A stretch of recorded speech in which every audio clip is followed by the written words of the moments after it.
Shalom, shalom, peuple de Dieu. Soyez bénis, soyez bénis. Que toute la gloire et l'honneur reviennent à notre Seigneur. Oui, que toute la gloire et l'honneur reviennent à celui-là seul qui ne sommeille ni ne dort sur chacun de nous. Sois encore béni, Seigneur. Sois encore magnifié, tendre Père. Sois encore élevé, Seigneur Jésus Nazareth, pour tout ce que tu fais. Merci, Seigneur, parce que tu ne cesses de nous avertir. Merci parce que tu ne cesses de nous appeler à nous repentir et à marcher sur ta volonté. Je te remets encore ce moment, afin que toi, ce soit concret de tout, Père. Sois encore béni, sois encore béni. Merci, Jésus. Oui, peuple de Dieu, je suis votre sœur Marjolie. Je viens encore partager avec vous l'amour de notre papa et tous les conseils qu'il nous donne. Aujourd'hui, je viens parler du pasteur Camille Makosso. Je ne viens pas parler de lui pour le juger ni pour le condamner, non. Mais c'est pour nous, son peuple. Parce qu'à chaque fois que le Seigneur nous révèle quelque chose, quel est le message qu'on tire de ce que le Seigneur nous révèle? Ce n'est pas pour condamner ni pour juger, non. C'est d'abord pour tirer un message. Parce que le Seigneur m'a donné des messages précis. Des messages précis concernant le pasteur Makosso Camille. Et c'est pour attirer notre attention à nous méfier. C'est l'un des pasteurs sur qui le Seigneur m'a beaucoup parlé de lui et m'a aussi beaucoup enseigné. Et m'a aussi amené à le craindre et à m'accrocher encore à lui. En fait, je pense que c'était il y a ça quelques mois. Le Seigneur j'étais un matin, je venais juste de me réveiller, j'étais encore allongé au lit.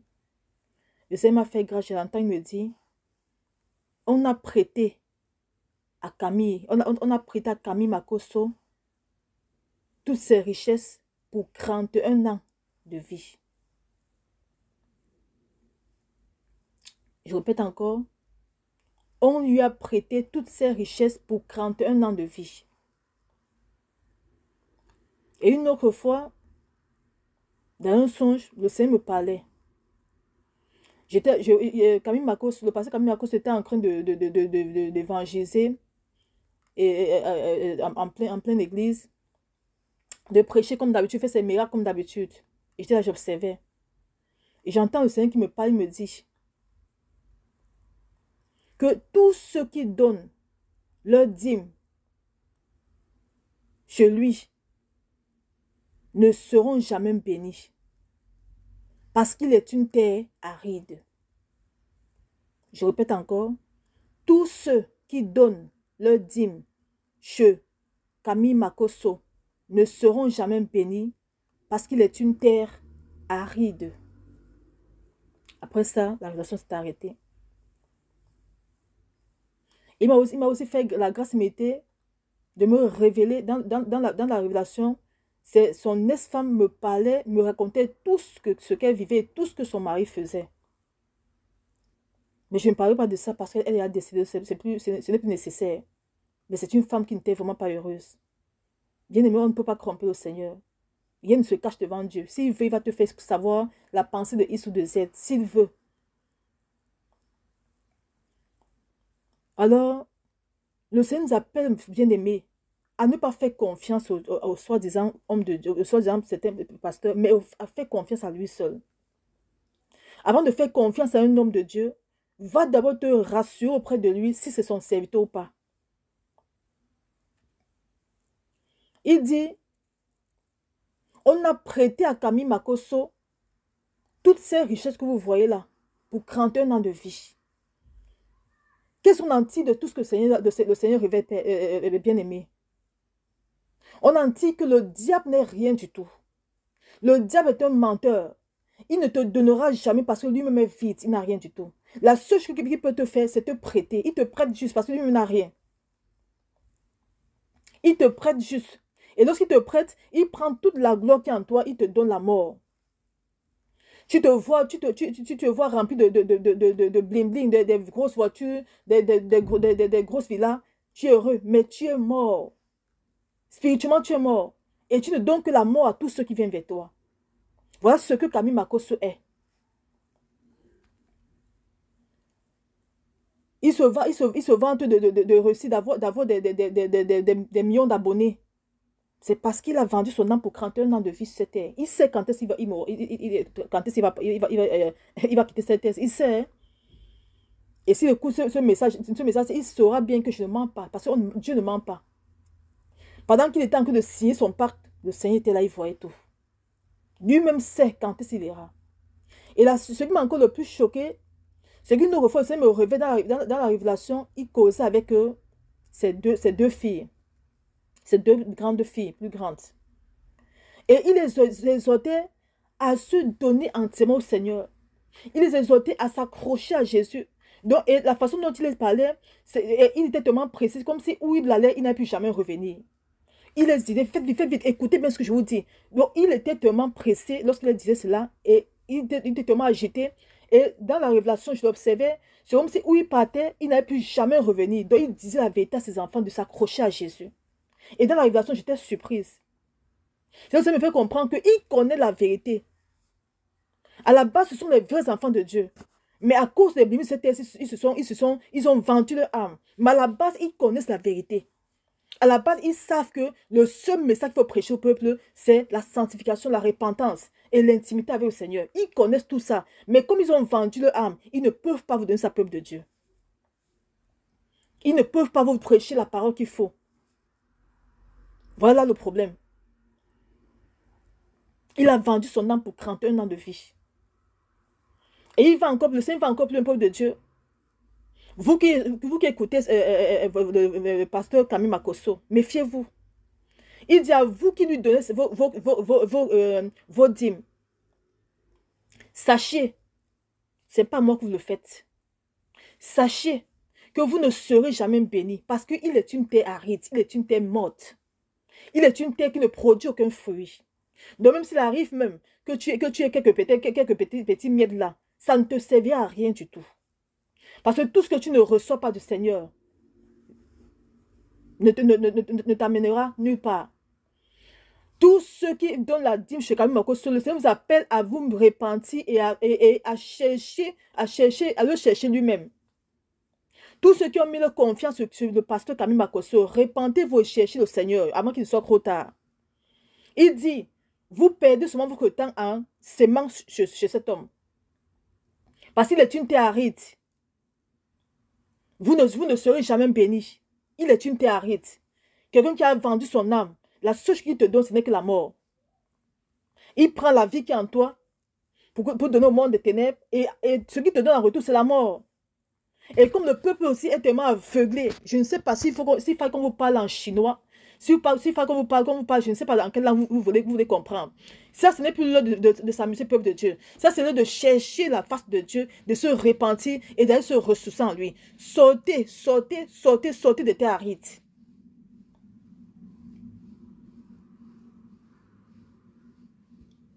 Et il n'est pas le seul. Tous ces faux pasteurs, ces faux prophètes, ils sont des terres arides.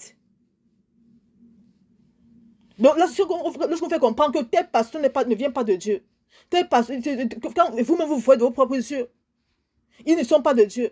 Sortez de là, bien-aimés. Parce que tout ce que vous faites là-bas, ce n'est que la mort que vous prenez, que vous aurez en retour. Parce que vous-même qui avez la vie, vous allez donner cette vie-là et ils vous donnent la mort. C'est pour laquelle les choses sont dures de nos jours-ci. L'église n'avance pas. Les gens voient l'église, ils tournent en rond. Parce que là, tu vas dans quelle église? Est-ce que tu as donné au Seigneur l'état spirituel de ce pasteur? As-tu donné l'état spirituel du berger de cette église-là? Mais s'il n'est pas de Dieu, qu'est-ce qu'il va t'apporter? C'est la mort qui va t'apporter. Voilà ce que le Seigneur dit de Camille Makosso, parce que Camille Makosso, qu'il a vendu son âme pour 31 ans de vie sur cette terre. Et tous ceux qui donnent leur dîme chez ce pasteur ne seront jamais bénis parce qu'il est une terre aride. Il est une terre morte. La parole de Dieu dit, dans Matthieu 7, verset 23, « Alors je leur dirai ouvertement, je ne vous ai jamais connu. Retirez-vous de moi, vous qui commettez l'iniquité. » Dans 1 Corinthiens 2, verset 2, la parole déclare, « Car je n'ai pas eu la pensée de savoir parmi vous autre chose que Jésus-Christ et Jésus-Christ crucifié. » Bien-aimés, il raconte partout sur les réseaux sociaux que le Seigneur l'a appelé dans le ministère de la prospérité. Mais c'est faux. C'est parce qu'il a vendu son âme qu'il ne pourra jamais vous prêcher le vrai évangile. La vraie évangile. L'apôtre Paul dit dans sa parole, ces véritables serviteurs, ouons par le Saint-Esprit de Dieu. Qu'est-ce qu'il dit? Que la seule chose qu'il a prêché jusqu'à mourir, c'est Jésus-Christ et rien que Jésus-Christ crucifié. Comme pour dire quoi? Il n'y a pas un autre message que le message de Jésus de Nazareth crucifié.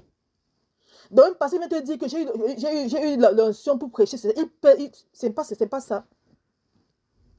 La parole, la seule chose que lorsque le Seigneur envoie ses serviteurs pour perdre son peuple, c'est pour leur prêcher qui est Jésus. Parce que quand tu reçois Jésus, alors tout ce que le potentiel Seigneur met en toi se réveille et te rend prospère sur cette terre-ci. Mais aussi longtemps qu'on te prêche le concret, tu n'auras jamais ce qui t'apporte la vie.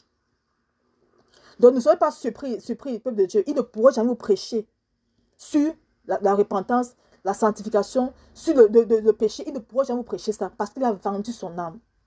La seule chose qu'il veut vous apporter, ce n'est que vous égarez comme il le fait d'habitude.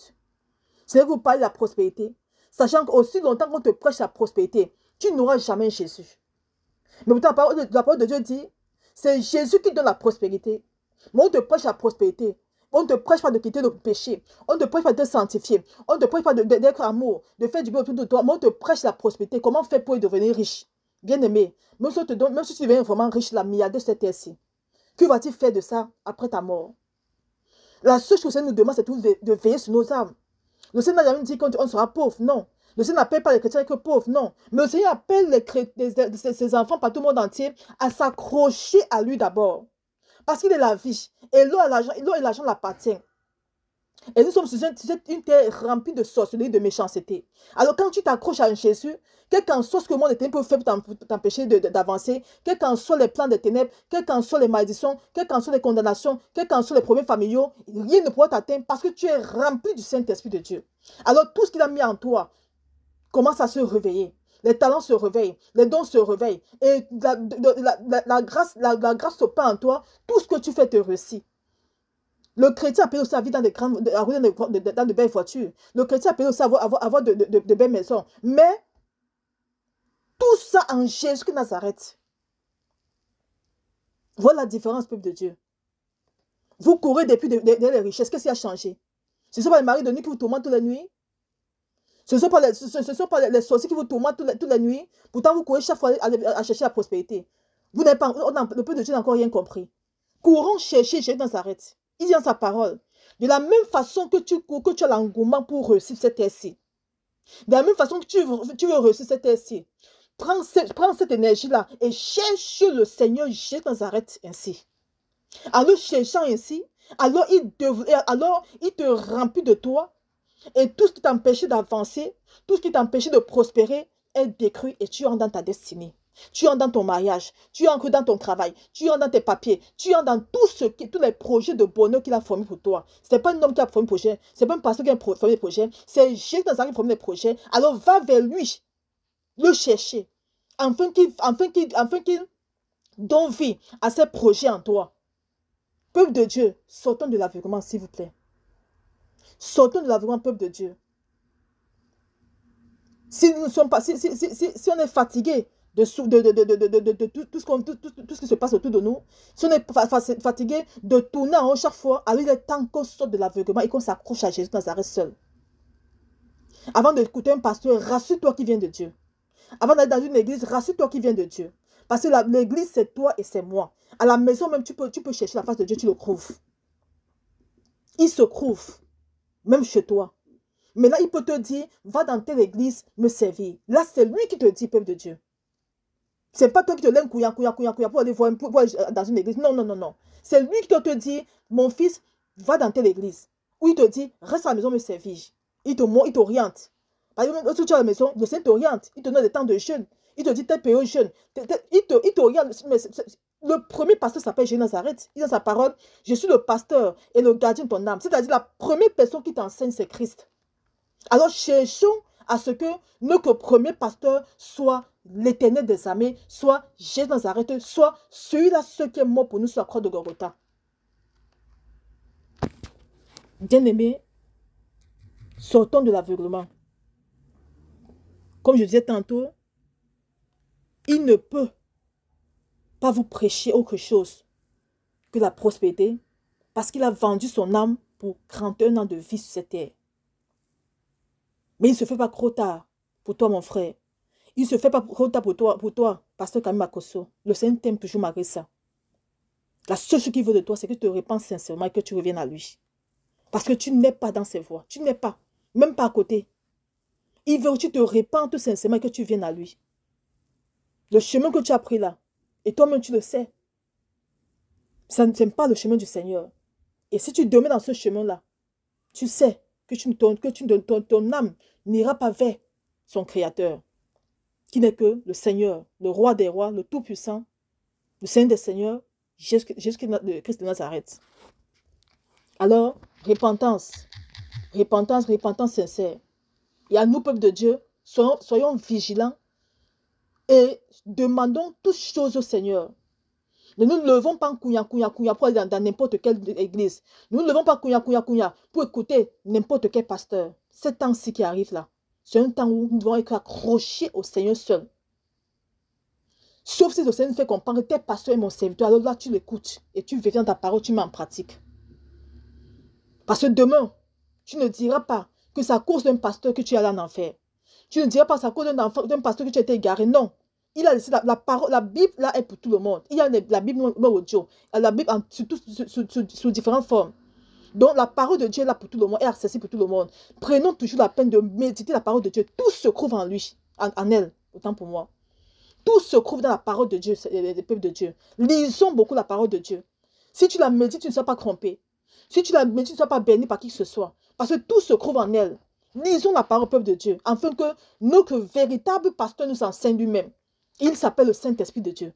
C'est ce qu'il dit dans sa parole quand tu le médites. Il dit, mon enfant, je suis ton pasteur. Je suis le gardien de ton âme. Alors cherche-moi afin que j'applique cela en toi.